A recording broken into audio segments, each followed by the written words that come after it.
मुंगेर में बाढ़ पीड़ितों को मिलने वाले मुआवजे को लेकर राजनीति गहराने लगी है। राजद के द्वारा धरना प्रदर्शन और ग्रामीणों के द्वारा सड़क जाम कर मुआवजे की मांग की जा रही है।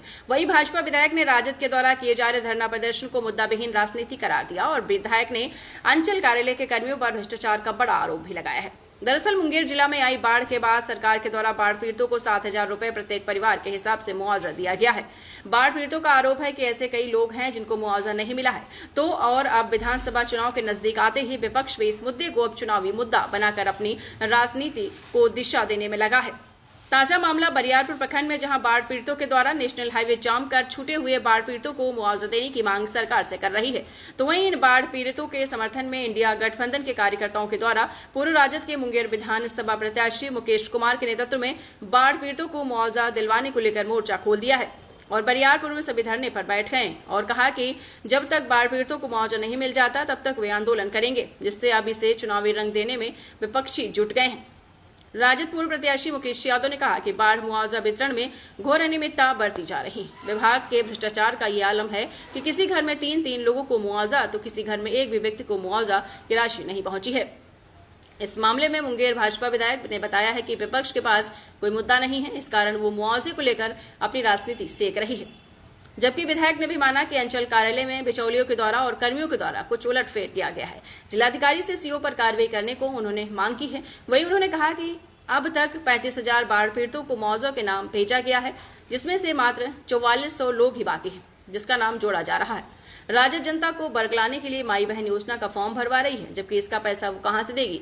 ये योजना सरकार के कैबिनेट से पास होती है और ये विपक्ष में बैठकर मुद्दाविहीन राजनीति कर रहे हैं। बिहार में नीतीश कुमार की सरकार के द्वारा अच्छा कार्य हो रहा है।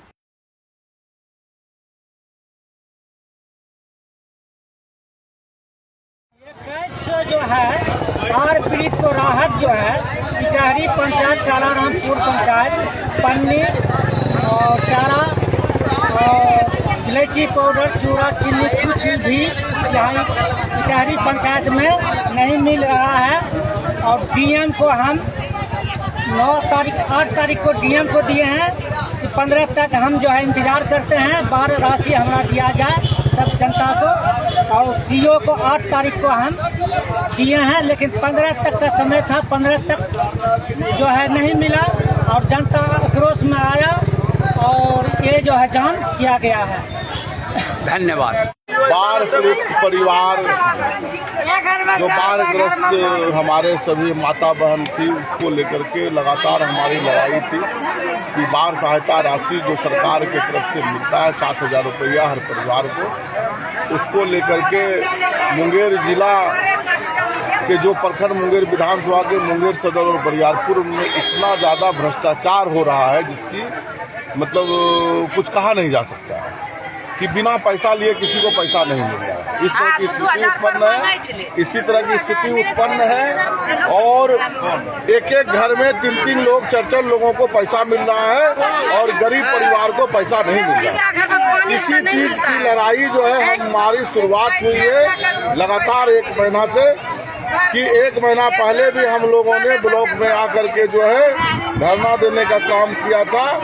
आज से 15-20 दिन पहले हम लोग आक्रोश मार्च निकाले थे, लेकिन प्रशासन जो है यहाँ पे उसके कान पे जो है जू तक नहीं देगा। कोई परवाह नहीं है उसको कि गरीब मरे हरे या कुछ, उससे कोई मतलब नहीं। इसी लड़ाई को लेकर के कल हम यहाँ पे अनशन पे बैठे हैं कि जो हमारा मांग है कि हमारी जो माताएं बहनें हैं जो गरीब हैं, जिसको पैसा नहीं मिला है बाढ़ग्रस्त सहायता राशि, वो सब परिवार को पैसा मिले और उसको आप सहायता करिए। और जब तक आप नहीं मुआवजा दीजिएगा, नहीं बाढ़ग्रस्त लोगों को आप पेमेंट करिएगा, तब तक ये अनशन इन लोगों के अधिकार के लिए हमारा जारी है।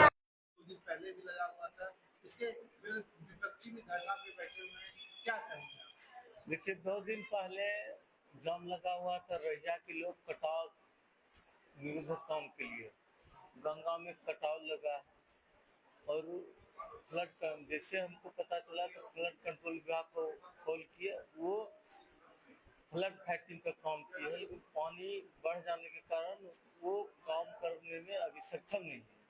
अंदर से कटाव लगा हुआ, पानी घटेगी वो करेगा, उसी के लिए।